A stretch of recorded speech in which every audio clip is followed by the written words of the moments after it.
بسم الله الرحمن الرحيم.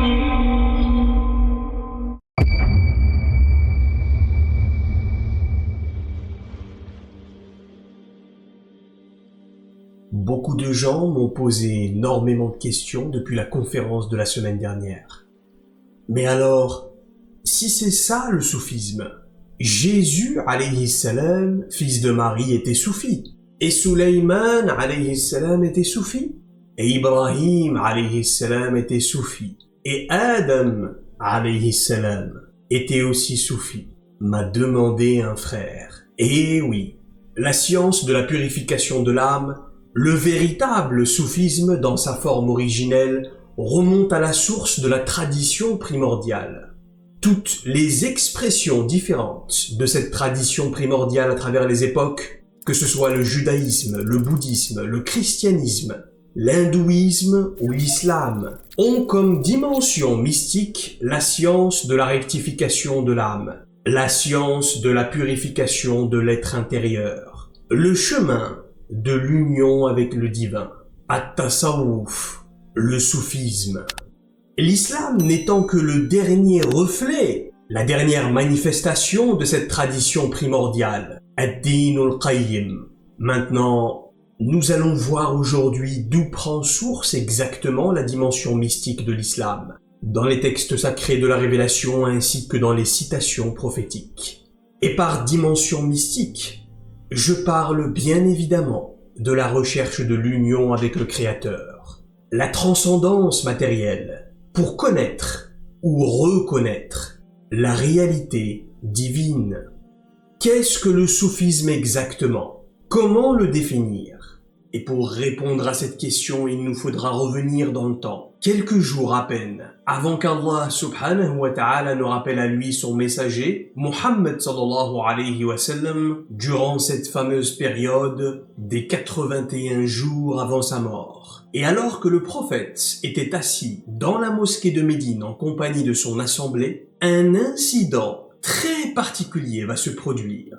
Un événement particulièrement mystérieux va se produire ce jour-là. Un événement absolument inoubliable. Écoutez attentivement. Le prophète sallallahu alayhi wa sallam est assis au sol dans la mosquée, entouré de ses compagnons, lorsqu'un étranger entre dans la mosquée. Cet homme est entièrement vêtu de blanc, des vêtements extrêmement blancs, et il a des cheveux extrêmement noirs. Mais à ce moment-là, personne ne reconnaîtra cet individu. Personne ne le connaît. Et par conséquence, il ne pouvait donc pas être de la ville de Médine. Ce devait être un étranger venant de loin. Et à cette époque, comme vous le savez, il n'y avait pas de train, ni d'avion, ni de voiture. Et donc pour voyager, il nous fallait monter à dos de chameau ou de cheval pour parcourir des centaines et des milliers de kilomètres. Et après avoir passé plusieurs jours ou plusieurs semaines parfois à dos de chameau dans le désert, tout le monde savait en vous voyant que vous étiez un voyageur. Car il était très facile de constater sur vous les marques du voyage. Du sable dans vos cheveux, du sable dans vos oreilles et sur vos vêtements. Particulièrement si vous étiez vêtu de blanc. Mais cet étranger, lui, n'a aucune trace de voyage sur lui. Absolument rien. Donc, les compagnons présents tout autour du prophète, sallallahu alayhi wa sallam, remarquent à ce moment-là que quelque chose n'est pas normal. Cet homme n'est pas un résident de la ville de Médine. Mais en même temps, il n'y a sur lui aucune trace de voyage apparente. Et c'est une énigme déroutante qu'ils sont en train de voir se produire juste devant leurs yeux. Qui est cet homme? Puis l'étranger marche en direction du prophète sallallahu alayhi wa sallam, et à cette période-là, l'islam avait déjà reconquis la péninsule arabique tout entière. Rasulullah sallallahu alayhi wa sallam est donc le chef de l'État islamique, Amirul Mu'minin, le commandant des croyants. Et donc logiquement, la sécurité du prophète était primordiale à ce moment-là. Ces hommes autour de lui devaient pouvoir le protéger à n'importe quel moment de ceux qui voudraient l'assassiner. Mais cet homme, cet étranger, marche vers le messager d'Allah sallallahu alayhi wa sallam et traversera tranquillement tout toute l'assemblée, jusqu'à se retrouver directement en face du prophète, sans que personne n'ait pu bouger le petit doigt. Personne ne se lève, personne ne lui demande de s'identifier, personne ne l'arrête. Et ça, c'est un phénomène très étrange. Mais ce n'est pas tout. L'homme s'assoit devant le prophète, sallallahu alayhi wa sallam, si près de lui que ses genoux touchent les genoux de Rasulullah. Ce qui veut dire, en stratégie militaire, qu'il se situe à sa portée de frappe. Et ça, c'est encore plus étrange. C'est même dangereux. Personne ne pourrait arrêter cet homme s'il avait sur lui une dague ou une épée, par exemple. C'est trop tard maintenant. Et les compagnons assistent littéralement à une violation flagrante du périmètre de sécurité de leur chef, le prophète Mohammed sallallahu alayhi wa sallam. Mais alors pourquoi tous les compagnons se sont retrouvés à ce moment-là immobilisés? Et c'est une véritable énigme dont témoignent les gens qui assistent à cette scène. C'est une scène étonnante, presque fantastique, mais ce n'est que le début. Encore plus étonnant, l'homme commence ensuite à questionner le messager d'Allah sallallahu alayhi wa sallam. Une question, 2 questions, 3 questions, 4 questions et 5 questions. Et ces questions ne sont pas adressées au messager d'Allah dans une dimension personnelle. Non. Il l'interroge sur la religion, comme un professeur interrogerait son élève pour s'assurer qu'il ait bien mémorisé son cours. Mais c'est le messager d'Allah. Qui es-tu pour venir l'interroger de cette façon? De quel droit te permets-tu de l'interroger comme ça?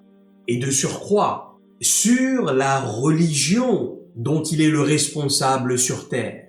C'est le messager de Dieu. C'est sa mission de vie. Il incarne l'islam. C'est son sujet.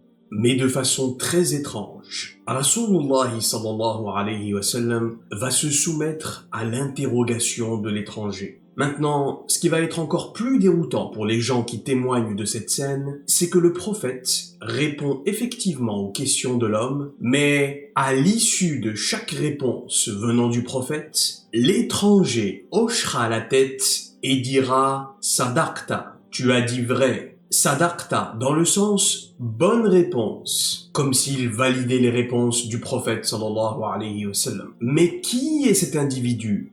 Et à la fin de ces 5 questions, l'homme se lève subitement et il s'en va, sans que personne ne puisse le suivre ou retrouver sa trace à l'extérieur de la mosquée. Et donc logiquement, vient enfin le moment fatidique. La tension est à son comble dans la mosquée et les gens veulent des réponses.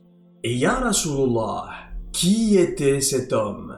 Ya Rasulullah, qui était cet homme? Savez-vous qui était cet homme? Demandera le prophète sallallahu alayhi wa sallam. C'était l'archange Jibril alayhi salam, envoyé sous la forme d'un homme d'apparence parfaite. Souvenez-vous de ce récit que nous fait Allah subhanahu wa ta'ala au sujet de la Vierge Marie alayhi salam. Lorsqu'il dit ba'd a'udhu billahi minash shaytanir rajim, bismillahir rahmanir rahim, fa arsalna ilayha ruhana fatamattala laha basharan sawiyan.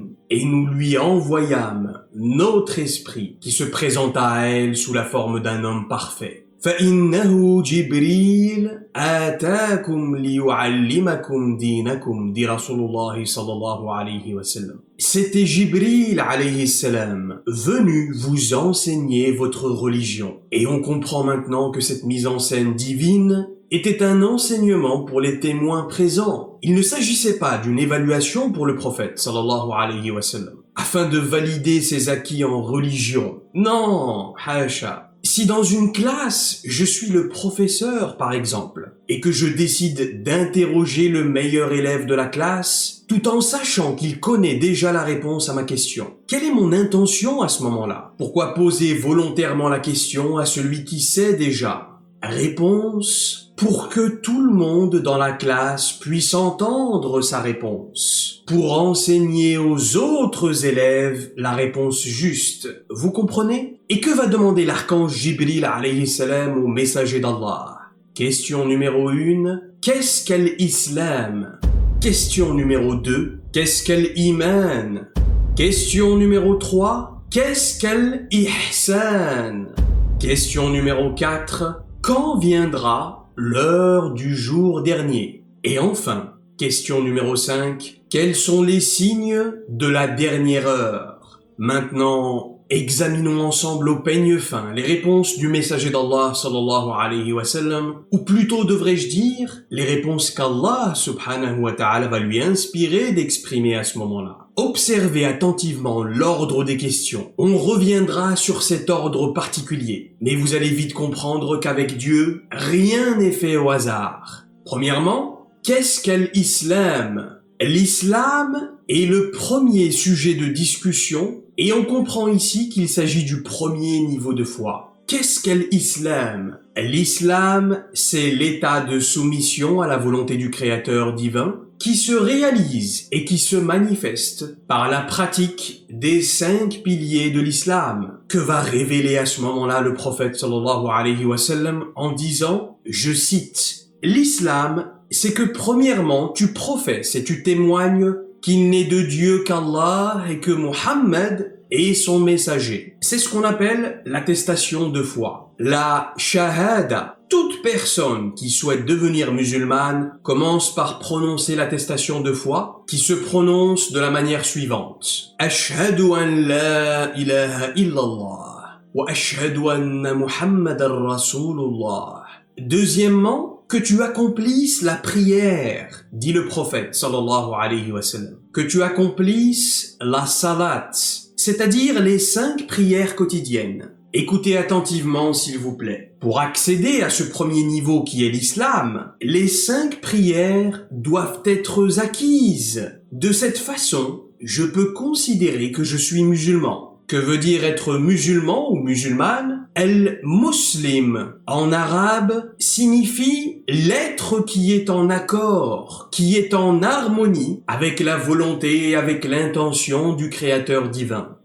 Ô Allah, je suis en paix avec toi, je suis en accord avec toi, je me soumets à ta volonté. Autrement dit, tant que je ne me prosterne pas devant ce Créateur divin, je suis encore dans l'objection de sa volonté. Je suis encore en désaccord avec lui. El-Muslim, c'est celui qui n'a plus d'objection. Il a accepté, il a reconnu. Je témoigne absolument que tu es le créateur des terres et des cieux. Je n'ai absolument aucun problème à le reconnaître. Et donc, je me prosterne naturellement devant ta grandeur. En revanche, si je persiste à ne pas prier, c'est qu'il y a une partie de moi qui est encore rebelle à ce créateur divin. Il y a encore une partie de moi qui résiste à reconnaître qu'il est véritablement le grand architecte, le concepteur absolu. Et ensuite, dit le prophète sallallahu alayhi wa sallam, l'islam, c'est que tu t'acquittes de la zakat, l'aumône sur le patrimoine financier annuel, qui est de 2,5% du montant que tu auras gardé intact sur ton compte bancaire pendant une année tout entière, ou que tu auras possédé comme patrimoine. En dehors de cette aumône qu'on appelle zakatul mal et de l'autre aumône qu'on appelle zakatul fitr, l'aumône purificatrice du mois du Ramadan, toute aumône se fait bénévolement. C'est un acte surérogatoire. Quatrièmement, l'islam, c'est que tu effectues le jeûne du mois de Ramadan, à moins bien sûr d'avoir une excuse valable, qui entre dans les cas de figure spécifiques mentionnés par Allah dans sa révélation. Les cas qui te dispensent du jeûne. Et enfin, cinquièmement, l'islam, c'est que tu fasses le hajj, le grand pèlerinage. Si et seulement si tu es en capacité de le faire. En capacité financière, mais aussi en capacité physique, en capacité psychologique, etc., etc. Maintenant, constatons que ce premier niveau, qui est l'islam, concerne surtout le corps physique de l'enfant d'Adam, son aspect extérieur. Si vous croyez intellectuellement, donc avec le cerveau, qu'il n'y a de Dieu qu'Allah, et que Muhammad sallallahu alayhi wa sallam est son messager, que vous effectuez votre prière avec les gestes de vos membres et les mouvements de votre langue, que vous jeûnez en privant votre estomac de nourriture solide, que vous donnez la zakat sur vos biens matériels avec votre main, et que vous effectuez le pèlerinage au moins une fois dans votre vie, qui est un ensemble de rites et de déplacements qui se font principalement à l'aide du corps, alors vous êtes musulman. Vous avez atteint le premier niveau qui est l'islam. Et donc, de ce premier niveau, naîtra une science de régulation qui permettra aux gens de valider ou d'invalider leurs adorations et de manière générale, leurs œuvres et leurs comportements extérieurs dans la vie de tous les jours. Et c'est ce qu'on appelle ilm sharia ou la science du fiqh, c'est-à-dire la science de la jurisprudence islamique, la science de la loi islamique, ce qui est permis et ce qui n'est pas permis. Si je ne sais pas si ma prière est valide alors que je portais un short par exemple, ou un débardeur, ou que la direction de mon tapis de prière, la qibla, n'était pas dans le bon sens par exemple, eh bien c'est dans cette science-là, la science du fiqh, la science de la charia, que je vais trouver la réponse. Si je suis en litige avec un membre de ma famille au sujet d'un héritage, par exemple, c'est dans la science du fiqh. Si je suis une femme et que j'ai un doute sur ma façon de porter mon voile, c'est encore une fois dans le fiqh que je trouverai la réponse. Si c'est le ramadan et que je ne sais pas exactement à quelle heure je dois m'arrêter de manger la nuit, par exemple, c'est encore une fois dans la science du fiqh, la science de la loi islamique. Et par conséquent, on comprend qu'il s'agit de la dimension la plus basique, la dimension la plus matérielle, la dimension la plus extérieure de la spiritualité islamique, celle avec laquelle je gère mes affaires matérielles dans la vie de tous les jours. C'est la première brique, si vous voulez, sur laquelle on va construire tout le reste. C'est la fondation de la spiritualité. Et ensuite, qu'est-ce qu'elle iman demande l'archange. Al-Iman, dit le prophète sallallahu alayhi wa sallam, se caractérise par le fait d'avoir la foi en 6 choses, 6 composantes, constituant les 6 piliers de la foi, que sont la foi en Dieu, Allah subhanahu wa ta'ala, l'être ou la conscience absolue, indéfinie et illimitée, transcendant toute notion de temps et d'espace, et surtout n'ayant aucune image, n'ayant aucune forme apparente, l'être caché, al-ghaib, l'invisible et l'inconnu par essence, ni un homme, ni une statue. Deuxièmement, croire en ses anges, les êtres de lumière qui constituent la manifestation de son pouvoir et de sa volonté. Des esprits absolument immaculés, sans libre arbitre, dont l'existence se résume au service d'Allah. Troisièmement, croire en ses livres, c'est-à-dire toutes les révélations, connues ou inconnues, le Coran, l'Évangile, les psaumes, la Torah et ainsi de suite. Quatrièmement, croire en ses prophètes et en ses messagers, donc 124 000 prophètes en tout, dont 313 messagers, 315 selon certains avis.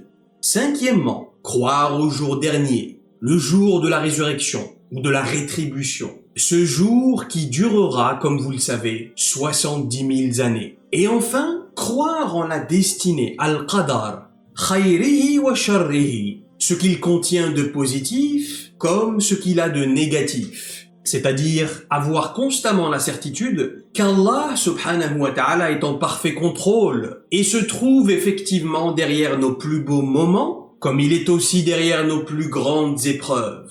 Et donc naturellement accepter le décret divin quoi qu'il arrive.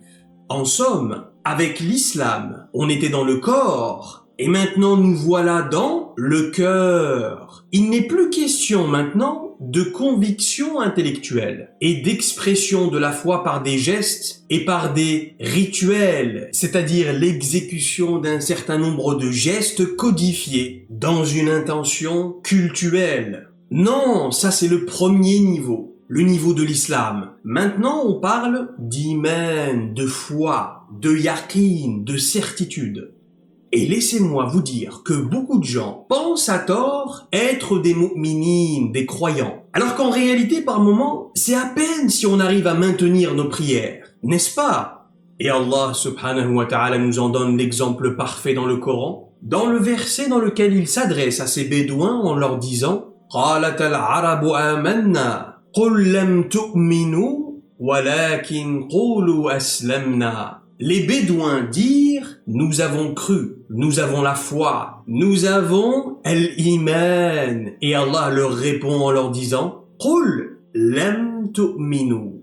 Ô Muhammad, dis-leur, très certainement, vous n'avez pas encore la foi. Walakin qulu aslamna. Mais dites plutôt aslamna. Nous sommes devenus musulmans. Le premier niveau. Et le verset continue en disant وَلَمَّا يَدْخُلِ الْإِيمَانُ فِي قُلُوبِكُمْ. Al-Iman, la foi, n'a pas encore pénétré vos cœurs, leur dit Allah subhanahu wa ta'ala, le connaisseur de la réalité des cœurs. Ici, dans ce verset, le dire de ces Bédouins est mis en doute. Ou plutôt il est complètement nié par Allah, car leur déclaration, ce qui est exprimé par leur langue, n'est pas conforme à ce qui est dans leur cœur. Ah, donc, on comprend qu'au premier niveau, les actes sont valables par leur exécution dans le monde physique extérieur, dans le monde zahiri, alors qu'au niveau 2, le niveau d'al-iman, les actes ne sont valables que si la présence du cœur est là. Entre le niveau 1 et le niveau 2, on pratique le même islam, mais la conscience a voyagé depuis le corps extérieur, depuis la langue qui atteste, depuis la main qui donne, depuis l'estomac qui jeûne, pour entrer dans le cœur. Non pas l'organe physique, mais plutôt al-qalb, l'organe spirituel à l'intérieur. Il s'agit là donc d'un niveau supérieur au premier. Et par conséquent, on est dans une dimension plus profonde de la spiritualité islamique. Une dimension plus subtile, de laquelle découlera maintenant une autre science. Et c'est celle qu'on appelle ilmul aqida, la science du dogme islamique. Dans cette dimension-là, votre prière ne sera pas acceptée si dans votre pièce, vous avez une statue de Bouddha par exemple. Al-Mu'min se définit par celui dont le tawhid, c'est-à-dire la conscience de l'unicité d'Allah, est une affaire qui a atteint dans son cœur le niveau de certitude. Al-Yaqin. Al-Mu'min est celui qui a déjà acquis les 6 piliers de la foi. Il n'a plus le moindre doute là-dessus. Conséquemment, Al-Mu'min est celui qui, lorsqu'il se trouve face à un test de la vie, dans lequel il a 2 options, l'une étant halal et l'autre étant un péché, il ne luttera pas avec son âme pour faire le bon choix. Non, son niveau de discernement lui permettra de choisir naturellement l'option qui est en harmonie et en concordance avec l'intention et la volonté du Créateur. Pour faire encore plus simple, Al-Mu'min est celui dont le cœur produit, de l'huile, souvenez-vous. Cette huile qui allume dans le cœur la lumière. Et que se passe-t-il lorsque la lumière se développe dans le cœur? Et cela nous mène naturellement vers le 3e niveau de l'islam. Y a-t-il quelque chose au-dessus du niveau d'al-iman? Nabi Muhammad sallallahu alayhi wa sallam répond à la 3e question de l'archange en disant qu'al-ihsan se définit par an ta'budallaha ka'annaka tarah, que tu adores Allah comme si tu le voyais. Et ce n'est pas seulement que tu adores Dieu, mais que tu vives, que tu agisses et que tu réagisses comme si tu le voyais, c'est-à-dire en étant constamment conscient du facteur divin. Il est là, en permanence, dans chaque instant présent. وَإِن لَمْ تَرَهْ فَإِنَّهُ يَرَاكَ, dit Rasulullah sallallahu alayhi wa sallam. Et quand bien même tu ne le vois pas directement, certes, lui te voit. Ah, ça ne vous rappelle pas quelque chose? Al-Basira, absolument. Le concept de l'œil du cœur. Un homme demanda un jour à Ali, karamallahu wajhu wa ridwanullah wa salamuhu alayhi, as-tu déjà vu ton Seigneur, ô Ali? Afa a'budu ma la ara? Répondra Ali. Et comment puis-je adorer ce que je ne vois pas? Mais comment le vois-tu? Demande l'homme. Et Ali ibn Abi Talib dira à ce moment-là, Waylaka ya Di'lab. Malheur à toi, ô Di'lab. لا تراه العيون بمشاهدة الأعيان. Ce ne sont pas ses yeux physiques qui le voient à travers une perception directe. ولكن تدركه القلوب بحق الإيمان. Mais ce sont les cœurs qui le perçoivent par la certitude de la foi authentique. Et c'est cela, l'expression et l'illustration parfaite du concept que décrit Rasulullah sallallahu alayhi wa sallam, an ta'budallaha ka'annaka tarah, que tu adores Allah comme si tu le voyais. C'est l'adoration directe d'Allah qui ne se fait plus à travers l'ego et ses voiles des illusions matérielles, mais qui se fait dans la conscience de l'esprit. Adorer Allah depuis l'esprit, le ruh, et non pas depuis l'ego, al-nafs. Et par conséquent, pour faire tomber les voiles de l'ego et accéder à la conscience de l'esprit, il nous faut entreprendre un cheminement de purification de l'âme, polir cette âme, nettoyer cette âme de ses mauvais traits de caractère, de ses péchés, de ses préjugés, de ses illusions, de ses mauvaises impressions, de ses blessures profondes, etc., etc.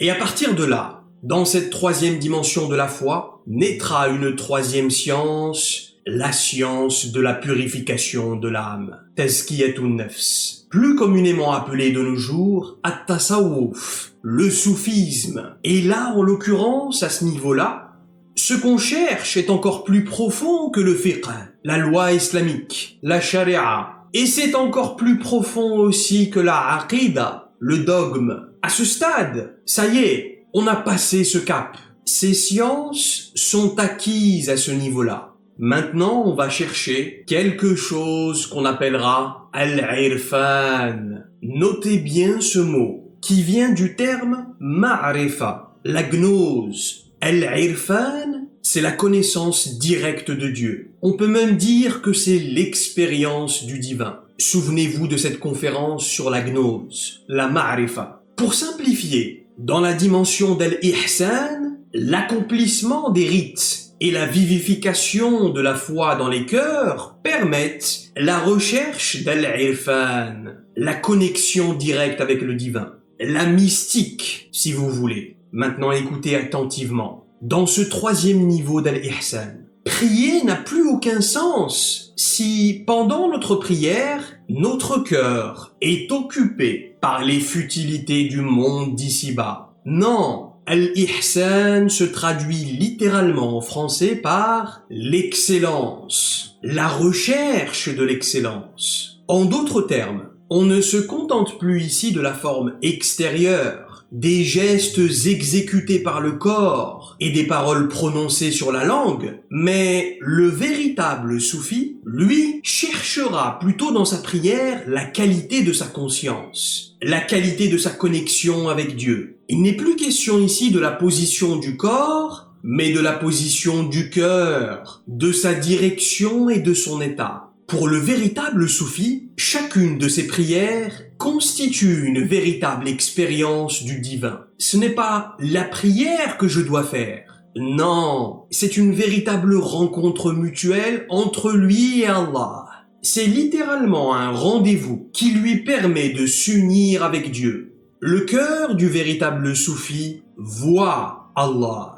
Et les compagnons du prophète sallallahu alayhi wa sallam lui demandent un jour « Ya Rasulullah, serons-nous vraiment capables de voir Allah au paradis ?» À quoi le prophète répondra sallallahu alayhi wa sallam par une autre question. « Êtes-vous capable de voir le soleil lorsqu'il se trouve au zénith ?» Ils dirent « Oui. » « Et êtes-vous capable de voir la lune lorsqu'elle est pleine ?» « Oui. » répondent les compagnons du prophète. Eh bien, c'est de cette façon que vous verrez Allah le jour dernier, dit Rasulullah sallallahu alayhi wa sallam, c'est-à-dire qu'on le verra de la façon la plus claire possible. Et c'est cela que poursuit le véritable soufi, le cheminement de la voie de la purification de l'âme. Donc, non, le soufisme n'est pas un égarement. Il s'agit en réalité d'al-ihsan, la voie de l'excellence. C'est le niveau d'expression, de manifestation et d'expérience de l'islam le plus élevé chez le serviteur, dans lequel on ne se concentre plus sur la soumission du corps, mais plutôt sur la soumission du cœur. Et personnellement, je n'ai aucun problème avec cette appellation moderne, le soufisme, mais en réalité, le terme soufisme n'existe pas. Et c'est quelque chose que je dis à chaque fois que je rencontre des soufis. À chaque fois qu'on m'a invité dans des cercles de dhikr, je leur répète que le chemin de la purification de l'âme est le chemin d'al-ihsan. Il s'agit d'al-ihsan. وَالَّذِينَ جَاهَدُوا فِينَا. Et ceux qui luttent et qui se dépassent en nous, dit Allah subhanahu wa ta'ala. C'est-à-dire pour nous atteindre, c'est-à-dire pour atteindre la présence divine. لَنَهْدِيَنَّهُمْ سُبُلَنَا. Nous les guiderons certes vers les voies et vers les chemins qui mènent à Dieu. وَإِنَّ اللَّهَ لَمَعَ الْمُحْسِنِينَ. Et Allah est certes avec ceux qui cheminent sur la voie de l'excellence, sur la voie de la purification de l'âme. Notez le terme qu'emploie Allah.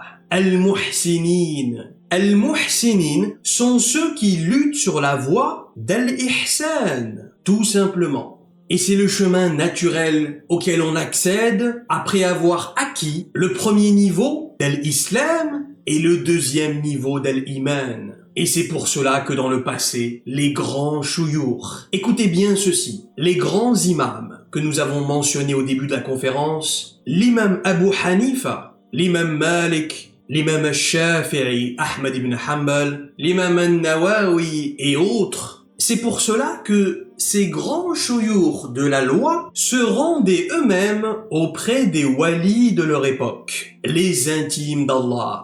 Ils allaient littéralement s'asseoir aux pieds des intimes de Dieu parce qu'ils avaient compris qu'ils avaient atteint un plafond de verre dans leur poursuite de la science de la jurisprudence, la sharia, le fiqh, la science extérieure, et qu'il leur fallait maintenant poursuivre une autre forme de science, la science intérieure, pour goûter, pour expérimenter la mystique avec le divin. Mais avant d'en arriver là, et ici j'aimerais m'arrêter 2 minutes pour dire quelque chose de très important. Avant d'en arriver là, il faut impérativement passer par les 2 premiers niveaux. Il nous faut d'abord étudier et comprendre la science extérieure, ilm sharia. Vous êtes obligé de passer par là. Vous ne pouvez pas simplement sauter les étapes comme le font beaucoup de nos jours et aller chercher directement le nectar. Non, moi je suis soufi, je n'ai pas besoin de tout ça. Et j'ai même entendu une fois dans ma vie, moi je suis soufi, mais par contre je ne prie pas. Subhanallah. C'est un oxymore. Ça ne marche pas comme ça. Vous ne pouvez pas voler dans le ciel avec une seule aile. On ne peut pas faire du bon vin avec des grappes de raisin pourries, par exemple. Est-ce que vous comprenez? Imaginez que vous avez un enfant, et cet enfant vous dit « Papa, maman, inscrivez-moi à la faculté de médecine. Je veux être docteur. » Qu'est-ce que vous allez dire à cet enfant? Vous allez dire « Mais mon enfant, si tu veux être un jour docteur, il te faut d'abord entrer en école primaire. » Et ensuite, à partir de là, tu passeras au collège, et à partir de là, tu entreras au lycée, et Inch'Allah, si tout se passe bien, à l'issue du lycée, tu pourras entrer en faculté de médecine et aspirer à devenir un jour docteur. Est-ce que vous comprenez ce que j'essaye de vous dire? Comment être encore plus clair? On ne peut pas faire du bon lait avec une vache malade, par exemple. Et je ne sais pas comment être encore plus clair que ça. Les maîtres soufis disent que celui qui essaye d'obtenir at-tasawwuf, le soufisme, la purification de l'âme, sans la science de la loi, écoutez bien, celui-là est comparable à quelqu'un qui essaye de planter un arbre en l'air. C'est impossible, subhanallah. Et l'imam Malik, rahmatullahu alayhi, a dit de façon très claire, quiconque s'initie au fiqh, c'est-à-dire à la loi de la jurisprudence, sans s'initier au tasawwuf, au soufisme, tombe dans la perversion. Et quiconque s'initie au soufisme sans s'initier au fiqh tombe dans l'hérésie. Et il finit son propos en disant « Quiconque alliera les deux atteindra la vérité. » Et l'imam Malik rahmatullahu alayhi dit aussi une autre fois, ne connaît la science du batin, c'est-à-dire la science cachée, la science intérieure, que celui qui connaît celle du dhahir, la science extérieure. Celui qui connaît le dhahir et agit selon lui, Allah lui ouvrira le cœur à la science du batin. Dit l'imam Malik rahmatullahu alayhi. Comment être plus clair que cela?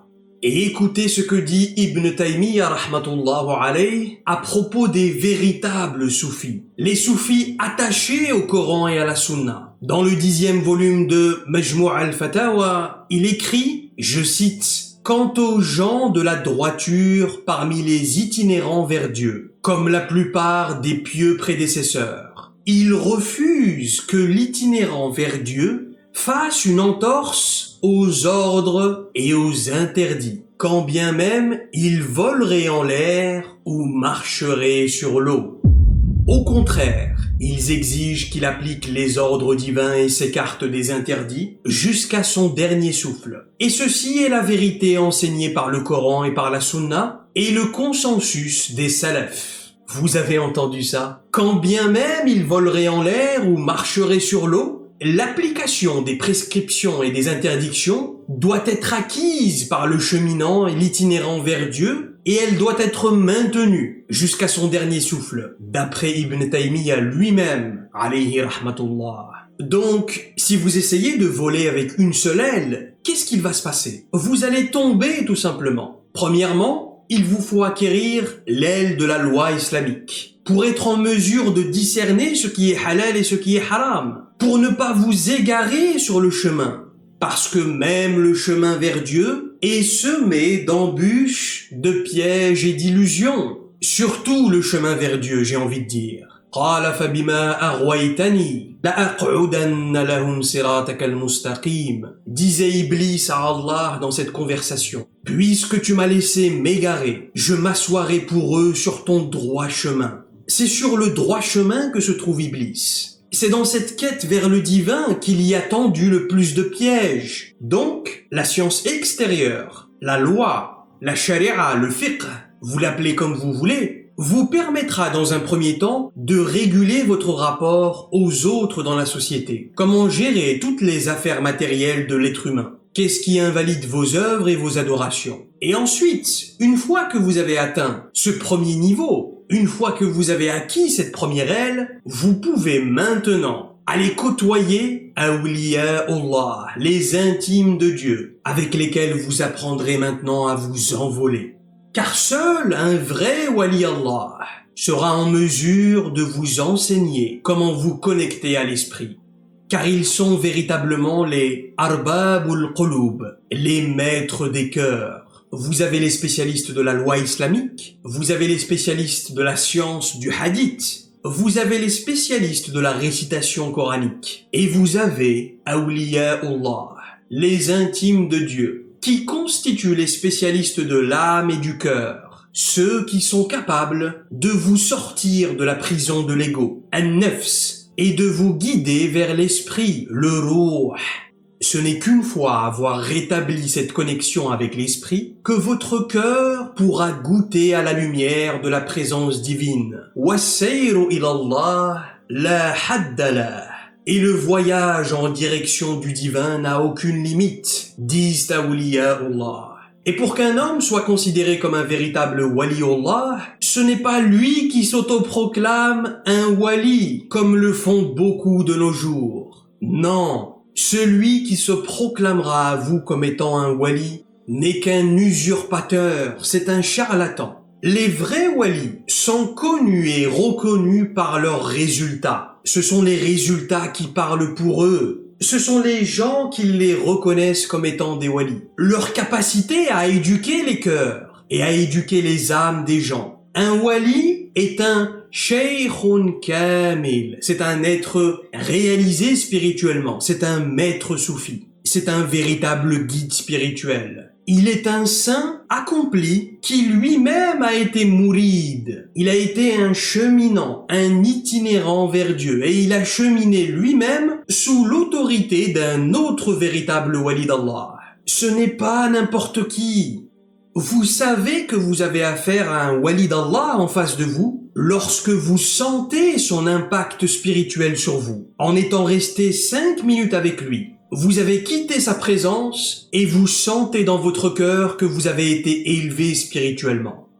En somme, le cheminement commence en réalité au premier niveau. Lorsque vous vous efforcez de manifester votre foi par la pratique des prescriptions rituelles que sont les 5 piliers de l'islam, l'attestation de foi, la prière, l'aumône, le jeûne et le pèlerinage. Prescriptions rituelles régies par ce qu'on appelle al-sharia, la science de la loi islamique. Puis à force de pratiquer ces prescriptions rituelles, elles façonnent dans votre cœur une certitude dogmatique. Al-yaqin. La foi commence alors à se développer dans votre poitrine. Vous êtes maintenant certain qu'il n'y a de divinité qu'Allah, et vous êtes certain de l'existence et de la véracité de ses anges, de ses livres, de ses prophètes, de ses messagers, du jour dernier et de la destinée. Et c'est ce qu'on appelle al-aqida, le dogme islamique. Et maintenant que vous avez acquis et ancré fermement aussi bien la foi que la pratique des prescriptions rituelles de base, vous entreprenez maintenant un voyage vers le divin. Et ce voyage se fera d'abord par le dépouillement de tout ce que vous traînez en vous et avec vous qui n'est pas en accord et en harmonie avec la volonté et l'intention du Créateur.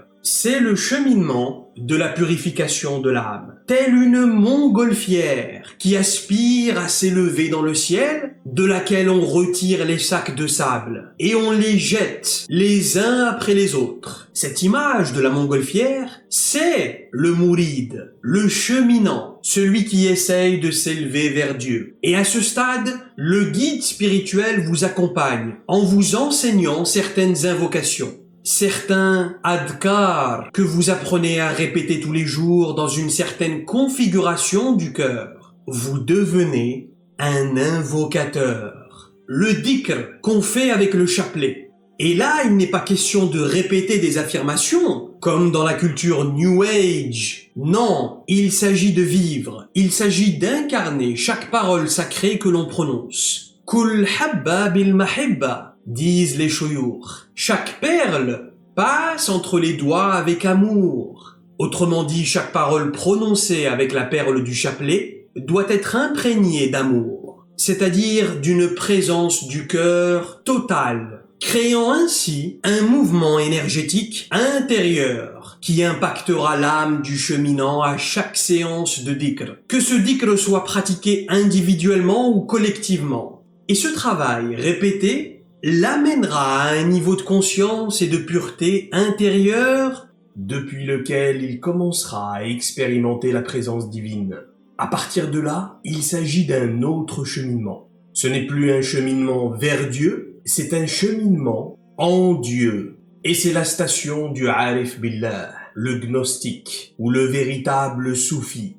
Il y a dans le soufisme un cheminement vers Dieu qui a une fin, et il y a à partir de là un cheminement en Dieu qui lui n'a pas de fin. Et c'est de ce cheminement-là auquel font allusion Awliya Allah lorsqu'il disait As-sayru ila Allah la hadda lah. Le chemin vers Allah n'a pas de fin en réalité. L'objectif à partir de là sera la recherche d'un état d'extinction de l'âme et de la conscience en Dieu, plus communément appelé Al-Fana fillahi azza wa jal, l'effacement total de l'être en Allah.